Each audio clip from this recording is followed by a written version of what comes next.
आज के वीडियो में व्याकरण के अंतर्गत वाक्य विचार को जानेंगे। वाक्य विचार पदों का व्यवस्थित समूह जिससे विचारों या भावों की पूर्णता स्पष्ट हो, उस पद समूह को वाक्य कहते हैं।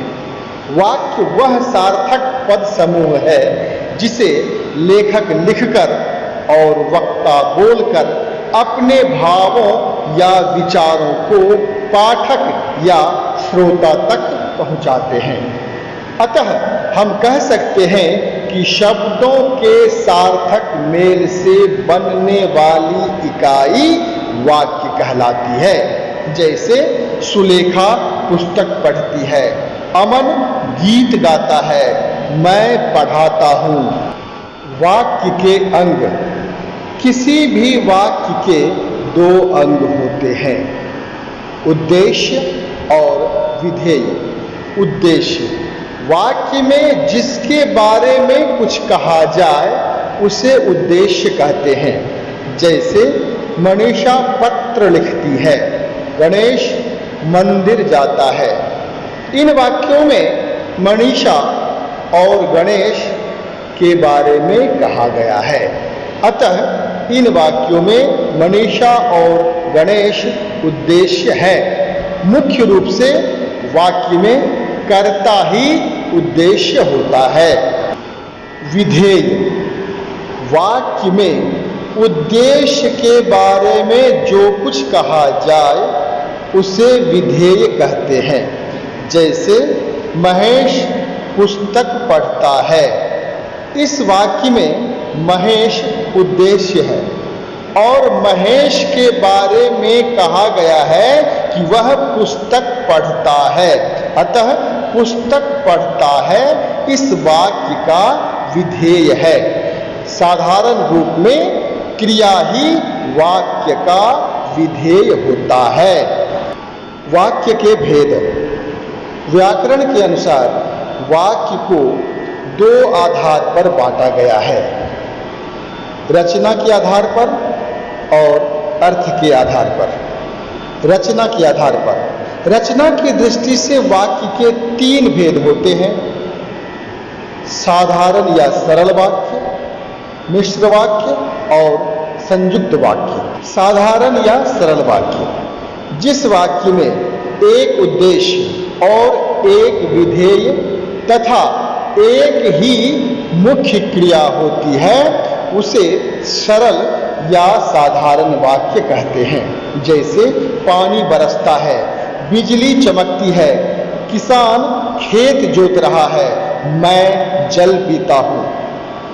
मिश्र वाक्य जिस वाक्य में एक से अधिक साधारण या सरल वाक्य हो और उनमें एक मुख्य वाक्य हो तथा शेष वाक्य उसके आश्रित हो, तो ऐसे वाक्य को मिश्र वाक्य कहते हैं। जैसे जब तुम आओगे तब मैं जाऊंगा, जब जागो तभी सवेरा। संयुक्त वाक्य जिस वाक्य में साधारण अथवा मिश्र वाक्य का मेल योजक शब्द अर्थात और अथवा किंतु आदि अव्यय द्वारा होता है तो उसे संयुक्त वाक्य कहते हैं। जैसे बादल गरजे और वर्षा आ गई, मैं आया और वह गया। उसने परिश्रम तो किया परंतु सफलता नहीं मिली, जल्दी करो अन्यथा देर हो जाएगी। इन संयुक्त वाक्यों को जोड़ने के लिए योजक शब्द और परंतु अन्यथा का प्रयोग किया गया है। अर्थ की दृष्टि से वाक्य के 8 भेद होते हैं। विधिवाचक वाक्य, निषेधवाचक वाक्य, आज्ञावाचक वाक्य, प्रश्नवाचक वाक्य, विस्मयवाचक वाक्य, संदेहवाचक वाक्य, इच्छावाचक वाक्य और संकेतवाचक वाक्य। विधिवाचक वाक्य जिस वाक्य से किसी काम के होने या करने का सामान्य रूप से बोध होता है उसे विधिवाचक या विधानवाचक वाक्य कहते हैं। जैसे मैं खा लिया हूँ, सोहन खेल रहा है, लोग घूम रहे हैं। निषेधवाचक वाक्य, जिस वाक्य से कार्य के नहीं होने का बोध हो उसे निषेधवाचक वाक्य कहते हैं। जैसे मैं विद्यालय नहीं जाऊंगा, आज वह नहीं पढ़ेगा। निषेधवाचक वाक्य को नकारात्मक वाक्य भी कह सकते हैं। आज्ञावाचक वाक्य, जिस वाक्य से आज्ञा, अनुमति आदि का बोध हो उसे आज्ञावाचक वाक्य कहते हैं। जैसे तुम पढ़ो, अब मुझे जाना चाहिए, एक डब्बा मिठाई लाओ, तुम आओ। प्रश्नवाचक वाक्य, जिस वाक्य से किसी प्रकार के प्रश्न किए जाने का बोध होता है उसे प्रश्नवाचक वाक्य कहते हैं। जैसे यह किसकी पुस्तक है, तुम्हारा नाम क्या है, तुम क्यों रूठी हो।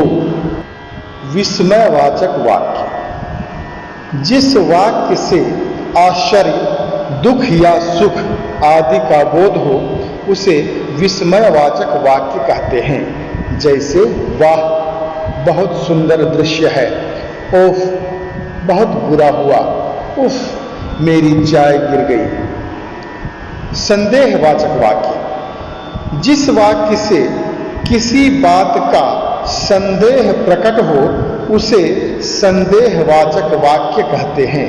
जैसे वर्षा होने की संभावना है, संभवतः चंदन आ गया होगा, शायद उसने खा लिया होगा।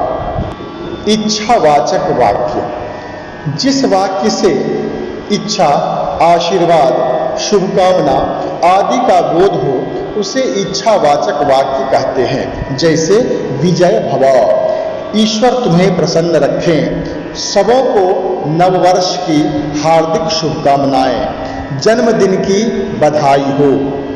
संकेतवाचक वाक्य, जहां एक वाक्य दूसरे की संभावना पर निर्भर हो उसे संकेतवाचक वाक्य कहते हैं। जैसे परिश्रम किया होता तो सफलता अवश्य मिलती, यदि वर्षा होगी तो फसल अच्छी होगी, यदि तुम खाओ तो मैं भी खाऊंगा। वाक्य विचार के संक्षिप्त अध्ययन में बस इतना ही।